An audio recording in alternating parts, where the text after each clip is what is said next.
இந்த இளம்பருவ வயசுல அவங்க ரோல் மாடலா யார் எடுக்குறாங்க? ஒரு திரைப்படத்துல இருக்கக்கூடிய ஹீரோவ தான் எடுக்குறாங்க. ஆனா அந்த ஆமா. ஹீரோவுடைய உண்மை தன்மை என்ன தெரியுமா? ஒரு திரைப்படத்துல மோசமான கேரக்டர் வந்து வில்லன் தான். 1000 100 பேர கொன்னுருப்பான்.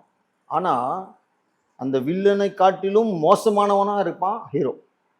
மது அருந்துவது, சிகரெட் குடிப்பது, ரேப் பண்ணுவது, கொலை செய்வது. அந்த வில்லன் தான் கில்லாடினா அவனுக்கு மேல இவன் கில்லாடியா இருப்பான். ம். போலீஸாவும் இருப்பான், பொறுக்கியாவும் இருப்பான். ஆனா ஹீரோ அவன் தான். ஸோ நம்ம இப்படி தான் நம்ம சித்தரிச்சிருக்கோம். இப்படி தான் ரோல் மாடலை பசங்களுக்கு காட்டுறோம். அதை பார்த்து பசங்க லேர்ன் பண்ணிப்பாங்க. ஸோ ஆடைகளை அறுத்துப்பது, கிழிஞ்சு போன ஆடைகளை அணிவது, ஹேர் ஸ்டைல் செஞ்சுக்கிறது, இந்த மாதிரி பல விஷயங்கள் வந்து ரோல் மாடலாக அவங்க எடுக்கிறாங்க.